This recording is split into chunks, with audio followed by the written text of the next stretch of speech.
Hindi maaari. Nasusunog ang bahay ko. Kailangan nating iligtas ang ating mga sarili. Oh, hindi maaari.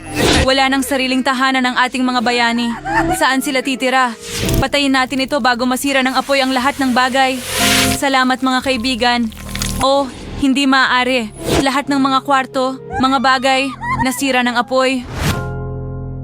Naisip ko na! Makakapagtayo kami ni Marty ng mga bagong bahay para sa aming maliliit na kaibigan. Magkakaroon ako ng 3 bayani at si Marty ay may 3 rin. Magiging masaya ito. Well, naisip ko na kung ano ang gagawin. Magkakaroon ako ng tanawin ng beach sa unang palapag. Gumawa tayo ng magandang wallpaper ng maaraw at mabuhanging beach. Pero anong klaseng beach ang walang buhangin? Magdadala tayo ng buhangin dito? Magaling. Maganda. Ngayon magdagdag tayo ng mga kabibe at starfish.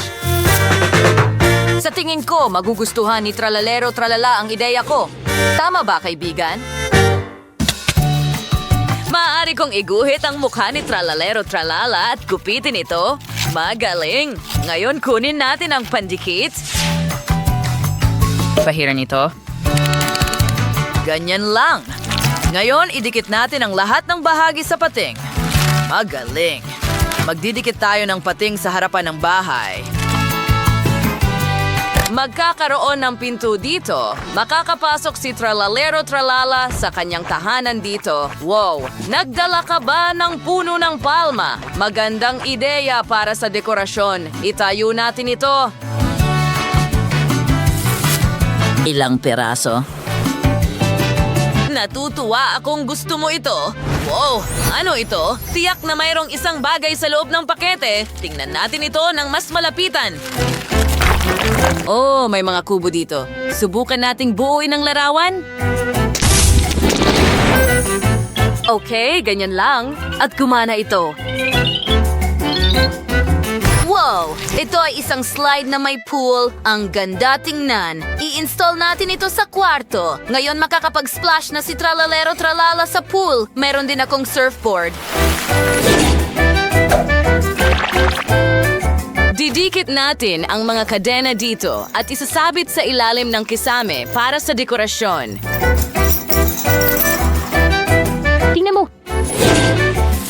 Maglalagay tayo ng sunbed dito at makakapagpahinga si Tralalero Tralala. Naging maganda ang kwarto. Vivian, ano ang naisip mo? Nakagawa na ako ng kwarto para kay Tun Tun Tun Sahur.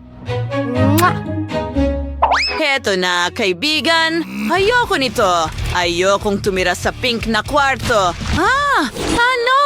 Hindi maaari. Sinira niya ang kwarto na ginagawa ko. Sige, gawin natin ulit. Ano sa tingin mo sa mga cookies na ito? Hayaan mong ilatag ko ang poki na sahig para sa'yo. Parang gawa sa kahoy ang buong kwarto. Hindi ba ito hanghangan? Ngayon, kukunin natin ang papel na figura ni Tun Tun Tun Sahur. At mayroon pa siyang kama dito. Ganun lang. Ilang piraso. Sa totoo lang, ayusin ko ang mga gamit sa paligid ng kwarto.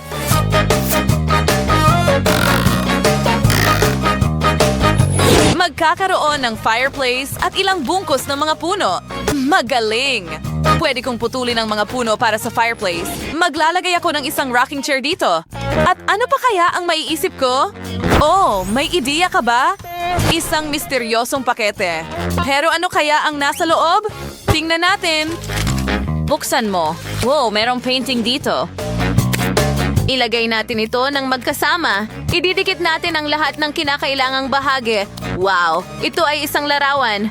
Isabit natin ito sa dingding. Ngayon si Tun Tun Tun Sahur ay makakapamuhay sa bagong malamig na kwarto. Nagawa natin ito. Gumawa tayo ng mga kwarto sa unang palapag.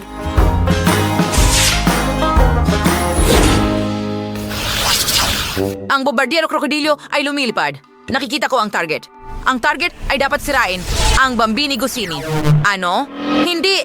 Ang aking mahal na gansa. Si Marty ang may gawa. Sige, mas mabuting simulan ko nang gumawa ng kwarto. Ididikit namin ang mga kahoy na patpat sa mga dingding. Dapat, ito ay ganap na nakadikit. Ngayon, pinturahan natin ito ng asul. Magaling. Kumuha tayo ng bulak. Ididikit din natin ito. nagsisimula ng magmukhang langit na may mga ulap. Oh, Marty, nandito ka? Hawakan mo ito, bulak, sa noo mo. Huwag sumilip. Vivian, huwag mo akong inisin. Gagawin kong matibay na silid ang bombardiero krokodilo. Ang mga dingding ay gagawin sa metal. Maglalagay tayo ng mga metal na sheet kahit saan. Ngayon, magdagdag pa tayo ng mga sticker ng apoy. Mga stick. Anong nangyayari? Marty, kailangan mong magpalamig. Dahan-dahan lang. Maglagay tayo ng bintana at mga poster sa mga dingding. Ngayon, ilagay natin ang control panel at isang estante dito. Aayusin din natin ang iba't ibang mga kasangkapan. Magaling. Pagkatapos, ay isasabit din natin ang mga eroplanong papel sa kisame. Ha? Sandali! Ano ito? Oh, tingnan natin kung ano ang dinala sa akin ng Gusini. Ano ang nasa loob?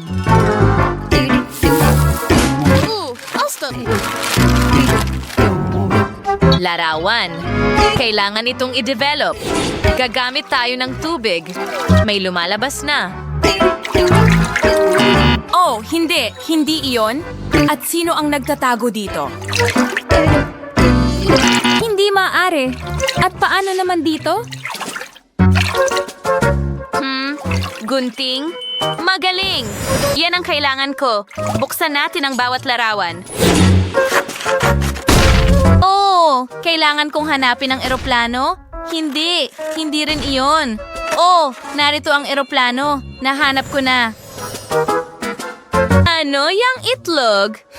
Tingnan natin kung ano ang nasa loob.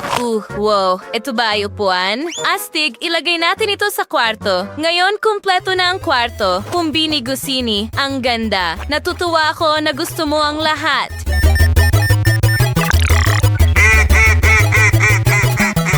Gumagawa na siya ng isang bagay. Tingnan mo.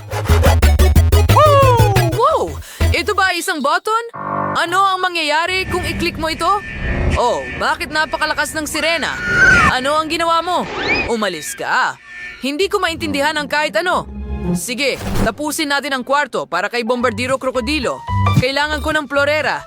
Ibuhos ang baking soda sa loob. Pagkatapos ibuhos ang langis. Kailangan ng suka.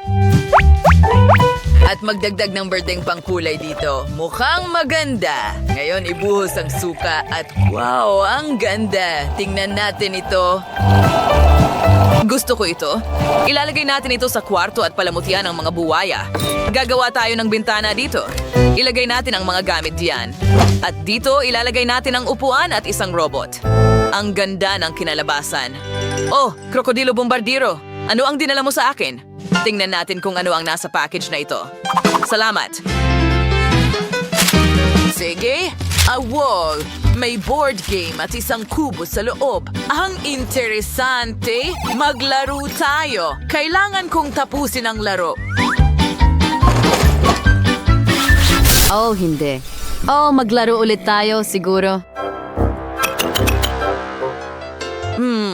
Mandaya tayo ng kaunti. Sige, dumaan na. At natapos ko na. Tingnan mo ang mga salamin na ito.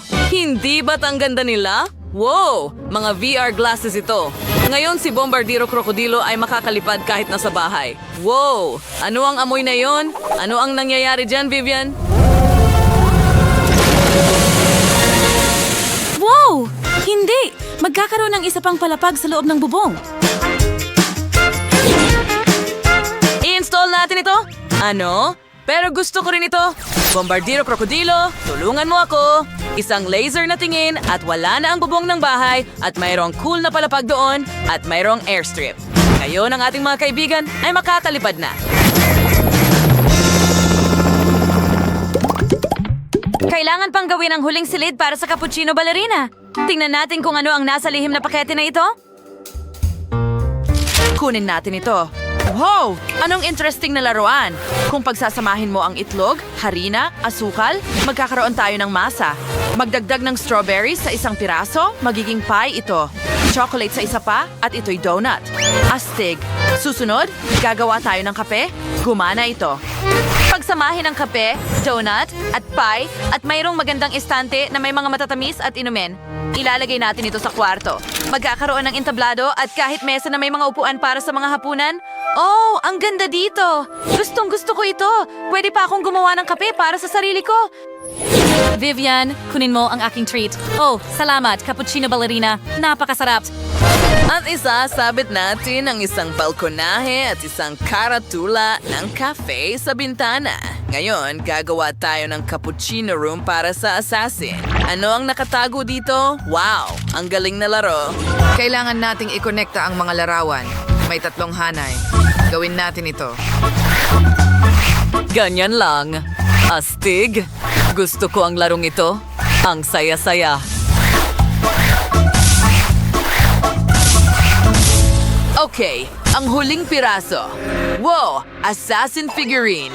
Mas magiging astig ang kwarto sa Japanese style. Ang cappuccino assassin ay isang tunay na ninja. Mag-i-install din tayo ng balcony dito. Wow, tingnan mo yan. Oh, gusto ko ang estilo na ito. Handa na? Gumawa ako ng bahay para sa mga kaibigan ko. Oh, at gusto ko rin ang bahay ko. Ang bawat kwarto ay napaka-espesyal. Marty, mahusay ang ginawa natin. Nagustuhan mo ba ang aming video? Pindutin na ang like button at mag-subscribe sa aming channel. Kita-kits!